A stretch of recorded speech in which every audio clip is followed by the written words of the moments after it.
Hello students, welcome again to channel Sun physics. आज हम करने वाले हैं कल से आगे का topic that is moving charge and magnetism NCERT numerical part 3। जितने क्वेश्चंस हमने कल कवर किए थे, आज हम उससे आगे के एनसीईआरटी क्वेश्चन इस चैप्टर के कवर करने वाले हैं। तो उसी सीरीज़ में ये पहला क्वेश्चन है, मतलब सीक्वेंस के हिसाब से 16th और आज का पहला। For a circular coil of radius R and n turns carrying current I, the magnitude of the magnetic field at a point on its axis at a distance x from its center is given by B is equal to mu naught I r square n by 2 x square plus r square whole power 3 by 2.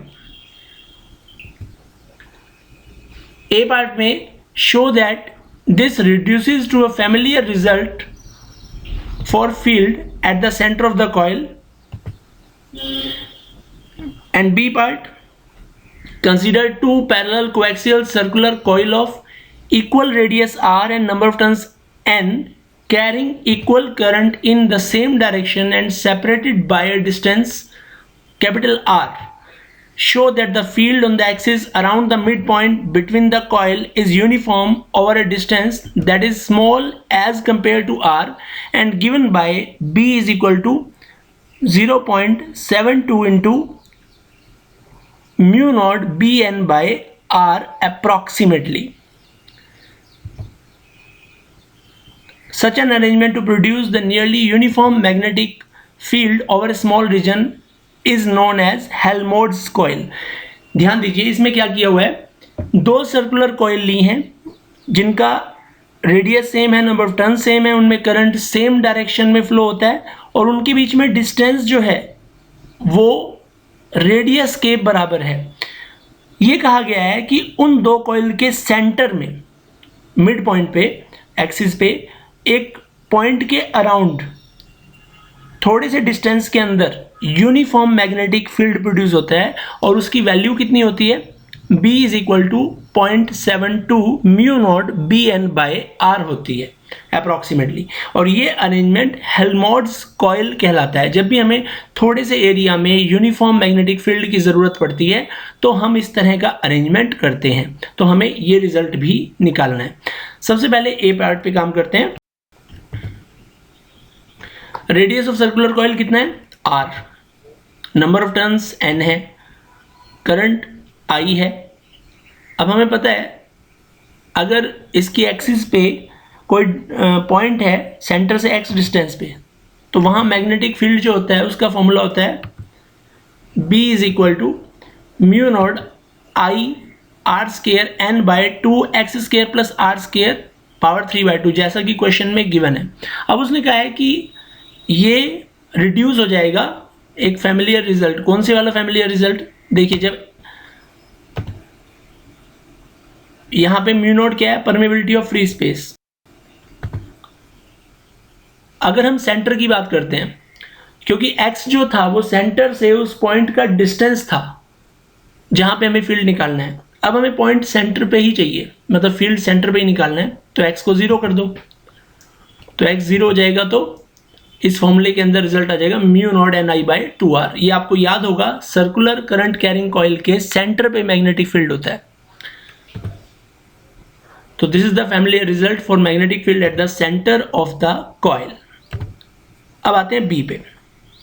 दोनों की radius coil की r है, number of turns दोनों के n है, दोनों में current जो है वो I फ्लो हो रहा है और दोनों के बीच का डिस्टेंस भी r है। हम क्या करते हैं, मान लिया सेंटर से स्मॉल d डिस्टेंस पे कोई पॉइंट Q है, तो एक कॉइल का डिस्टेंस तो इससे r/2 प्लस d हो जाएगा और वहां पे उस कॉइल की वजह से मैग्नेटिक फील्ड कितना हो जाएगा। हमने क्या करना है, x की जगह इसी फॉर्मूले में r/2 प्लस d रख देना है। ये आ गया रिजल्ट। अब जो दूसरी कॉइल है उसका डिस्टेंस उस पॉइंट से कितना हो जाएगा, r/2 माइनस डी। तो उसके लिए जो मैग्नेटिक इंडक्शन आएगा वो कितना आएगा, B2 mu naught N R square by r/2 minus D square plus R square power 3/2, यानी कि फ़र्क क्या पड़ेगा, जहाँ पे हमने r/2 प्लस डी किया था यहाँ पे r/2 माइनस डी कर देंगे। टोटल मैग्नेटिक फील्ड, क्योंकि दोनों के कारण उस पॉइंट पे जो मैग्नेटिक फील्ड होगा उसकी डायरेक्शन सेम रहेगी, इसलिए टोटल फील्ड ऐड हो जाएंगे। ऐड कर देते हैं दोनों की पावर -3/2 और इसको एक्सपेंड करते हैं तो r/2 माइनस डी का होल स्क्वायर और r/2 प्लस डी का होल स्क्वायर खुल जाएगा, तो ये टर्म हमारे पास आएंगी। इसमें जो d है वो बहुत छोटी क्वांटिटी है, तो डी स्क्वायर और छोटी होगी, उसको नेग्लेक्ट किया जा सकता है। इसमें से अगर मैं 5r² 4 पावर -3/2 कॉमन लेता हूं तो अंदर ये बच जाएगा 1 + 4/5 d² minus 4/5 d/r whole power -3/2 और प्लस अगले वाले के लिए यहाँ प्लस आ जाएगा। अब जैसे मैंने कहा कि d जो है वो r से बहुत छोटा है, तो d² को नेग्लेक्ट किया जा सकता है, तो दोनों टर्म्स में हम उसे नेग्लेक्ट करते हैं और उसे छोड़ देते हैं, ये हमारे पास आ जाता है। अब इसमें बाइनोमियल लगाएंगे। बाइनोमियल होता है 1 + x power n is equal to 1 + nx। Power जो है वो मल्टीप्लाई में आ जाती है, दोनों में पावर मल्टीप्लाई में ले आते हैं और फाइनल रिजल्ट हमारा आ जाता है 4/5 पावर 3/2 इंटू μ0 ni/r। ये फर्दर सॉल्व करके आ जाएगा 0.72 μ0 ni/r, जैसा कि हमें रिक्वायर्ड था। Hence proved that the field on the axis around the midpoint between the coil is uniform। वो ऐसा ही रहेगा। अब नेक्स्ट क्वेश्चन देखिए, ए toroid has a core of inner radius 25 cm and outer radius 26 cm around which 3500 turns of a wire are wound. If the current in the wire is 11 ampere, what is the magnetic field? A, outside the toroid, B, inside the core of the toroid, and C, the empty space surrounded by the toroid। अब देखिए जो A और C वाला part है ये toroid के बाहर और अंदर की बात है, यहाँ पे फील्ड जीरो होगा, केवल टोरॉइड पे inside the core of the toroid वहाँ मैग्नेटिक फील्ड रहेगा। इनर रेडियस 25 सेंटीमीटर या फिर 0.25 metre, outer 0.26 metre, number of turns 3500, current 11 ampere. अब मैग्नेटिक फील्ड आउटसाइड जो होता है वो जीरो होगा, it is non zero only inside the core of the toroid. जैसे था magnetic field inside the core of the toroid, उसका formula होता है μ0 ni/L। μ0 permeability of free space, L length of the toroid, और length of the toroid जो होगी वो circular है। आउटर रेडियस पता है, इनर पता है, तो मीन रेडियस निकालेंगे, दैट इज r1 + r2/2 और फिर 2 पाई इंटू मीन रेडियस, तो 2 पाई r1 + r2/2 हो जाएगा। ये वैल्यूज रखते हैं, सॉल्व करके आ जाता है 0.51 पाई। अब b की वैल्यू इस इक्वेशन में रख देते हैं, फाइनल रिजल्ट हमारे पास आ जाता है 3 × 10⁻² टेस्ला। अब जैसा कि मैंने पहले भी कहा था, magnetic field in the empty space surrounded by the toroid is also zero, तो केवल बी पार्ट था जिसका आंसर नॉन जीरो आएगा, ए और सी का जीरो। नेक्स्ट क्वेश्चन देखिए, answer the following questions.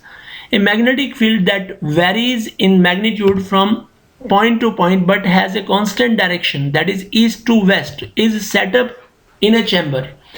A charged particle enters the chamber and travels undeflected along a straight path with constant speed. What can you say about the initial velocity of the particle? अब ये जो magnetic field है वो very कर रहा है magnitude wise भी, हाँ सिर्फ मैग्नीट्यूड वाइज वेरी कर रहा है, और जो यानी कि डायरेक्शन नहीं बदल रही है, डायरेक्शन फिक्स है ईस्ट टू वेस्ट, और जैसे ही पार्टिकल एंटर करता है उसी स्पीड से अनडिफ्लेक्टेड वो निकलता भी है। तो इसका मतलब उसकी स्पीड ना बढ़ी ना घटी, ऐसा तब हो सकता है जब उसके चलने की डायरेक्शन मैग्नेटिक फील्ड की डायरेक्शन के अलोंग या अपोजिट हो. So the initial velocity of the particle is either parallel or anti-parallel to the magnetic field. Hence, it travels along a straight path without suffering any deflection in its speed. Next, a charged particle enters an environment of strong and non-uniform magnetic field varying from point to point both in magnitude and in direction, and comes out of it following a complicated trajectory. Would its final speed equals the initial speed if it suffered no collision with the environment? इसमें थोड़ा और change हो गया है. पहले आपको क्या था कि सिर्फ फील्ड क्या मैग्नीट्यूड वेरी कर रहा था, डायरेक्शन नहीं वेरी कर रही थी. अभी मैग्नीट्यूड भी वेरी कर रहा है और डायरेक्शन भी वेरी कर रही है. तब पार्टिकल के मोशन पे क्या फर्क पड़ेगा? देखिए, yes, final speed of the charged particle will be equal to its initial speed. क्यों? क्योंकि जो मैग्नेटिक फोर्स है वो डायरेक्शन को चेंज कर सकता है, magnitude of speed, magnitude of velocity को चेंज नहीं कर सकता. Magnetic force can change the direction of velocity but not its. Next देखिए, an electron travelling west to east enters the chamber having a uniform electrostatic field in north to south direction. Specify the direction in which uniform magnetic field should be set up to prevent the electron from deflecting from its straight line path. Electron एक ऐसी जगह enter करता है जहां पे waste to east direction में electric field है. Sorry, electron enter करता है वेस्ट टू ईस्ट और इलेक्ट्रिक फील्ड है नॉर्थ टू साउथ. तो उसके इफेक्ट की वजह से उस पर फोर्स लगेगा और वो डेविएट होने लगेगा. लेकिन हम चाहते हैं कि उस पर मैग्नेटिक फील्ड इस तरह से लगाएं कि वो डेविएट ना हो, यानी कि जो फोर्स इलेक्ट्रिक फील्ड के कारण लगा है उसके बराबर लेकिन अपोजिट डायरेक्शन में फोर्स मैग्नेटिक फील्ड लगाए. अब आपको फ्लेमिंग लेफ्ट हैंड रूल याद होना चाहिए. फ्लेमिंग लेफ्ट हैंड रूल के अकॉर्डिंग इलेक्ट्रॉन ट्रेवल कर रहा है वेस्ट टू ईस्ट डायरेक्शन में, having a uniform electric field in north to south direction. तो वो केवल तभी डिफ्लेक्ट होगा जब एक equal and opposite force magnetic field के कारण लगेगा. तो मैग्नेटिक फोर्स जो है वो किस तरफ होना चाहिए? नॉर्थ टू साउथ डायरेक्शन में अगर फील्ड है तो इलेक्ट्रॉन उसके अपोजिट डेविएट होएगा, यानी कि नॉर्थ डायरेक्शन में उस पर फोर्स लगेगा. तो मैग्नेटिक फोर्स साउथ में लगना चाहिए. According to Fleming left hand rule, magnetic field should be applied in vertically downward direction. क्योंकि देखिए, फ्लेमिंग लेफ्ट हैंड रूल में अगर आप फील्ड को वर्टिकली डाउनवर्ड लगाएंगे तो इलेक्ट्रॉन पे जो फोर्स लगेगा वो साउथ में लगेगा, जिसकी वजह से नॉर्थ की तरफ लगने वाला फोर्स बैलेंस हो जाएगा. नेक्स्ट क्वेश्चन देखिए, an electron emitted by a heated cathode and accelerated through a potential difference of 2 kilovolt enters a region with uniform magnetic field of 0.15 Tesla. Determine the trajectory of the electron if the field A is transverse to initial velocity and B makes an angle 30 degree with the initial velocity. दो case हैं कि charge particle enter कर रहा है, electron है जो कितने voltage में, 2 किलो वोल्ट में, और मैग्नेटिक फील्ड है 0.15 टेस्ला. तो पहले तो ट्रांसवर्स और फिर जो फील्ड है वो 30 डिग्री पे है इसकी इनिशियल वेलोसिटी से. तो आपको क्या बताना है, किस तरह का पाथ ये ट्रेवल करेगा. मैग्नेटिक फील्ड 0.15 टेस्ला, चार्ज हमें पता है 1.6 इंटू 10⁻⁻19 कूलम होता है, और मास 9.1 इंटू 10⁻31 किलोग्राम होता है. पोटेंशियल डिफरेंस गिवन है 2 किलो वोल्ट यानी कि 2000 वोल्ट. काइनेटिक एनर्जी, अगर एक इलेक्ट्रॉन को v वोल्ट से एक्सेलरेट करते हैं तो उसकी काइनेटिक एनर्जी हो जाती है ev. तो यहां काइनेटिक एनर्जी ev को मैं हाफ mv² लिख सकता हूं. यहां से v आ गया √2e capital V by m, इसको इक्वेशन नंबर 1 कह देते हैं. यहां पे स्मॉल v जो है वो वेलोसिटी ऑफ इलेक्ट्रॉन है. अब magnetic force on electron provide the required centripetal force of the electron, hence electron traces a circular path of radius r.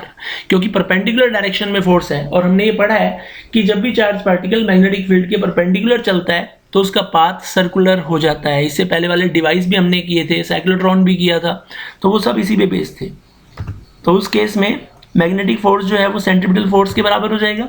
BeV is equal to mv²/r.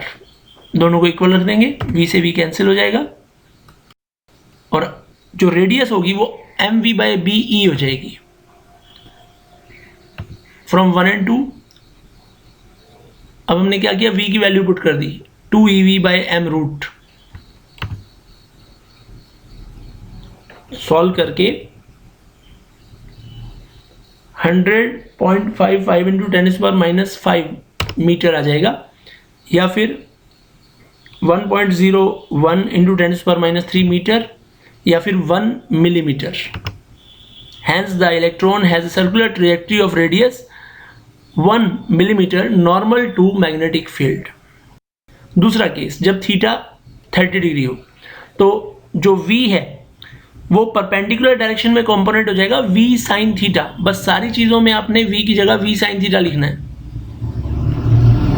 तो हमारे पास formula है ही r1 is equal to mv1/be हो जाएगा. v1 की value v sin theta.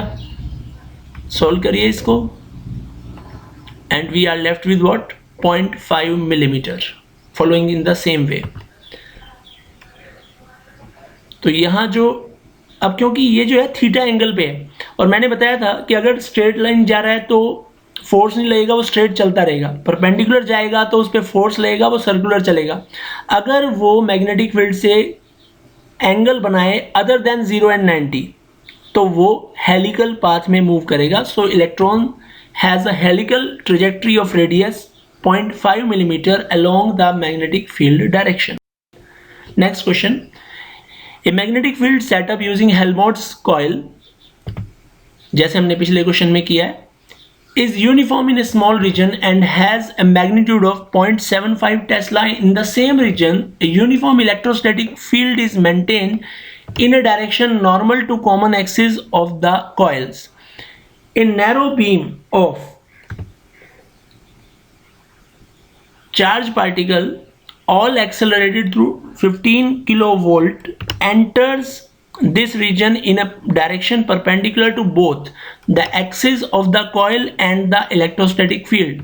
If the beam remains undeflected when the electric field is 9 into 10⁻⁻5 volt by meter, make a simple guess as to what the beam contains. Why is the answer not unique? आपको बताना है कि जो एक simple language में एक कोई charge particle की बीम जा रही है एक ऐसे रीजन से जहां इलेक्ट्रिक और मैग्नेटिक फील्ड हैं परपेंडिकुलर डायरेक्शन में, और चार्ज पार्टिकल को कितना वोल्टेज दिया गया है वो भी गिवन है. आपको बताना है कि वो अनडिफ्लेक्टेड गए तो वो पार्टिकल क्या थे. अब देखिए, और फिर ये कहना है कि आंसर यूनिक क्यों नहीं होता, यानी कि इसका आंसर यूनिक क्यों नहीं है. आप आंसर कई सारे क्यों दे सकते हैं कि ये पार्टिकल सपोज बीटा पार्टिकल भी हो सकता है, ये भी हो सकता है, वो भी हो सकता है, ऐसा क्यों है. बी दे रखा है, एक्सेलरेटिंग वोल्टेज दे रखी है 15 किलो वोल्ट, 15,000 वोल्ट हो जाएगा. इलेक्ट्रोस्टैटिक फील्ड वो भी गिवन है 9 into 10⁻⁻5 वोल्ट बाई मीटर. अब मास ऑफ इलेक्ट्रॉन अगर m हो और चार्ज ऑफ इलेक्ट्रॉन e हो, velocity v, kinetic energy ev हो जाती है जहां v वोल्टेज है और हमें पता है 12 mv² is equal to ev. यहां से E/m आ जाएगा v²/2v. अब पार्टिकल जो है वो अनडिफ्लेक्टेड है तो वेलोसिटी किसके बराबर होगी, तो हमें पता है कि इलेक्ट्रिक फोर्स मैग्नेटिक फोर्स के बराबर होगा. E is equal to evb. यहां से v आ जाएगा E/v. इस वैल्यू को ऊपर वाली इक्वेशन में रख दिया. सॉल्व करके हमारे पास आ जाता है E/m की value 4.8 into 10⁻⁻7 coulomb per kilogram. इसको बोलते हैं स्पेसिफिक चार्ज. ये हर चार्ज पार्टिकल का अपना होता है. This value of specific charge is equal to the value of deuteron और deuterium ions. This is not a unique answer. Other possible answer are helium +2 Li+2, यानी कि हीलियम आयन और lithium ion की भी जो चार्ज टू मास रेशियो है या specific charge है वो इतना ही होता है, इसीलिए हमारा आंसर यूनिक नहीं हो सकता, क्योंकि हमने इससे सिर्फ ये निकाला है कि स्पेसिफिक चार्ज उस पार्टिकल का इतना है, तो इन तीनों में से वो कोई भी पार्टिकल हो सकता है। Next question, a straight horizontal conducting rod of length 0.45 metre and mass 60 gram is suspended by two vertical wires at its end. A current of 5 ampere set up in the road through the wires. आपको बताना है what magnitude should be set up normal to the conductor in order that tension in the wires become zero. देखो tension जो है वो उसके wait को संभाल रही है, वो टेंशन जीरो कब होगी? अगर वेट के बराबर फोर्स ऊपर की तरफ लग जाए अपने आप तो नेट फोर्स जीरो हो जाएगा, टेंशन जीरो हो जाएगी। Next, what is the total tension if the direction of current in the conductor reversed? जब उल्टा हो जाएगा तो नेट फोर्स, एक तो वेट लगेगा नीचे और जो इलेक्ट्रिक फोर्स है वो भी नीचे लगेगा, तो जो टेंशन है वो वेट से डबल हो जाएगी। जी की वैल्यू 9.8 लेनी है। सबसे पहले लेंथ दे रखी है आपको, मास गिवन है उसको किलोग्राम में कन्वर्ट कर लेंगे, जी की वैल्यू गिवन है 9.8 मीटर पर सेकंड स्क्वायर, करंट 5 एम्पियर है। अब हमें पता है मैग्नेटिक फील्ड इक्वल और अपोजिट होगा, मैग्नेटिक फोर्स जो होगा वो इक्वल और अपोजिट होगा किसके? वेट के। तो BIL sin 90 is equal to mg, तो B बराबर हो जाएगा mg/IL sin 90।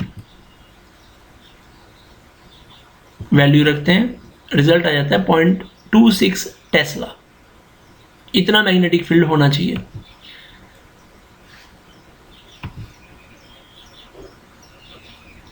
तो जीरो टेंशन करने के लिए इतना मैग्नेटिक फील्ड होगा, तो उसकी वजह से क्या होगा? अपवर्ड मैग्नेटिक फोर्स लगेगा, नीचे की तरफ वेट लग रहा है, नेट फोर्स जीरो हो जाएगा, इसलिए वायर में टेंशन नहीं रहेगी। नेक्स्ट, अगर करंट रिवर्स कर दिया तो जो फोर्स होगा और वेट दोनों सेम डायरेक्शन में एक्ट करेंगे, तो टोटल टेंशन जो हो जाएगी वो जो magnetic force BIL plus weight mg उसके बराबर हो जाएगी। अब यहाँ पे आपको B की वैल्यू पता है, I पता है, L पता है, mg पता है, सारा सॉल्व करके आता है 1.176 newton. Next, the wires which connect the battery of an automobile to its starting motor carry a current of 300 ampere for a short time. What is the force per unit length between the wire if they are 70 centimeter long and 1.5 centimeter apart? Is the force attractive or repulsive? दोनों wire में current कितना है? 300 ampere. दोनों के बीच में distance है 1.5 centimetre या फिर 0.015 मीटर। लेंथ 70 सेंटीमीटर या 0.7 metre. Force per unit length हमारे पास फॉर्मूला होता है म्यू नॉट I1 I2 दोनों बराबर है, इसलिए I स्क्वायर कर दिया bye 2πr। Mu naught permeability होती है, वैल्यू रखते हैं, रिजल्ट आ जाता है 1.2 न्यूटन पर मीटर। अब क्योंकि डायरेक्शन दोनों में अपोजिट है तो रिपल्सिव फोर्स होगा।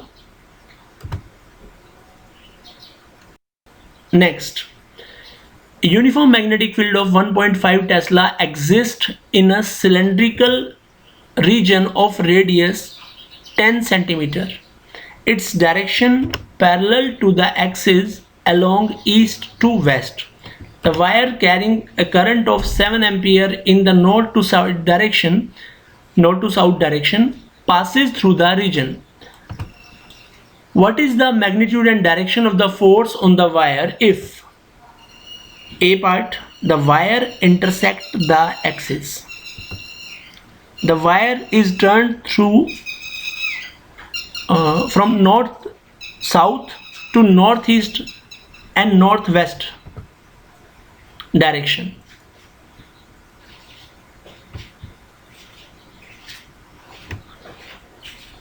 The wire in the north south direction is lowered from the axis by a distance of 6 centimetre. अब फर्स्ट के लिए देखिए, B is equal to 1.5 tesla है, रेडियस सिलेंड्रिकल रीजन की 10 सेंटीमीटर यानी कि 0.1 metre, current in the wire passing through the cylindrical region 7 ampere है। अब हमें पता है जो वायर है अगर वो इंटरसेक्ट करती है तो जो लेंथ ऑफ वायर है वो सिलेंड्रिकल रीजन के डायमीटर के बराबर आएगी। तो L is equal to 2R या फिर 0.2 मीटर। एंगल क्योंकि परपेंडिकुलर है तो 90 हो जाएगा। मैग्नेटिक फोर्स हमें पता है BIL साइन थीटा होता है, वैल्यूज रखते हैं सारी, और हमारे पास आ गया 2.1 न्यूटन। तो फर्स्ट का पार्ट का आंसर आ गया कि force of 2.1 Newton acts on the wire in a vertically downward direction. Next, क्योंकि उसको टर्न कर दिया गया है तो जो नई लेंथ वायर की हो जाएगी वो हो जाएगी L बाय साइन थीटा। और थीटा जो है क्योंकि हमें कहाँ से कहाँ किया गया है, नॉर्थ साउथ से नॉर्थ ईस्ट साउथ वेस्ट यानी कि 45 डिग्री घुमाया गया है, वैल्यू रखते हैं। अब फोर्स का फॉर्मूला होता है BIL1 साइन थीटा, L1 की जगह L बाय साइन थीटा आ जाएगा, तो साइन थीटा से साइन थीटा कैंसिल। अब सारी वैल्यूज हमारे पास हैं, रिजल्ट फिर से 2.1 न्यूटन ही आएगा, ये बात ध्यान देने वाली है। यानी कि वायर को हमने टर्न भी कर दिया तब भी फोर्स पे कोई फर्क नहीं पड़ा। तो same direction vertically downward act करेगा।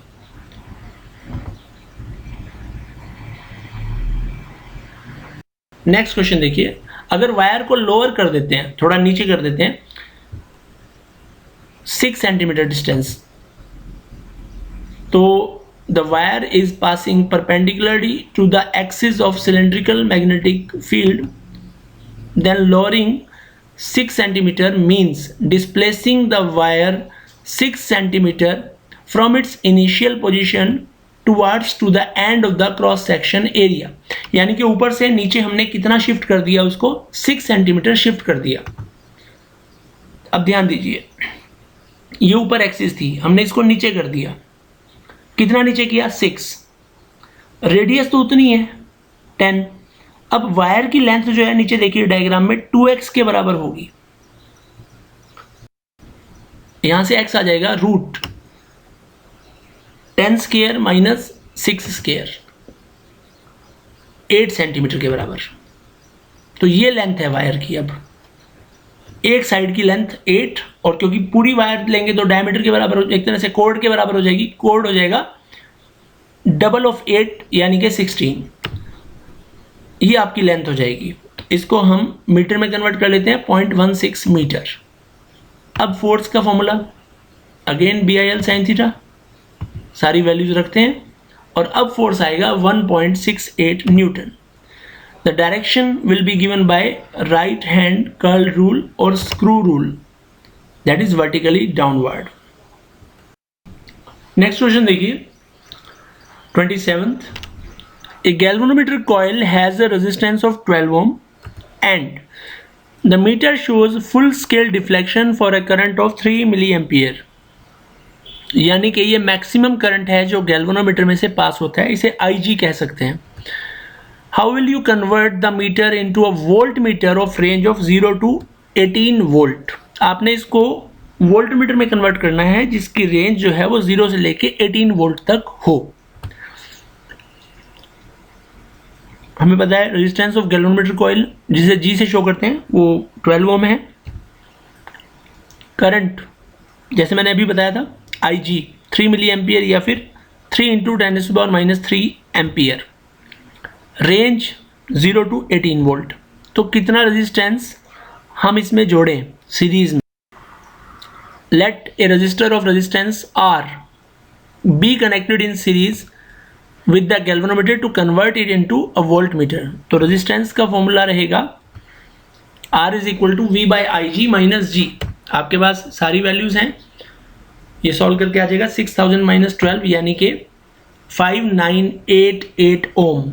इतने ओम का रेजिस्टेंस आप सीरीज में लगाएंगे गैल्वेनोमीटर के साथ तो it will be converted into a voltmeter. Next question. This is the last question for today.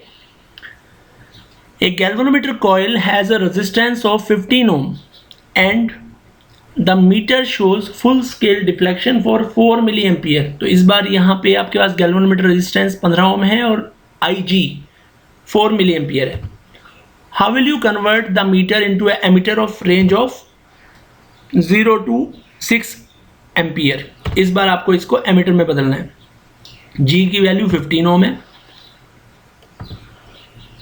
Full scale deflection Ig 4 milliampere या 4 इंटू 10⁻³ एम्पियर, रेंज एमीटर की 6 एम्पियर यानी कि I जो है वो 6 एम्पियर है.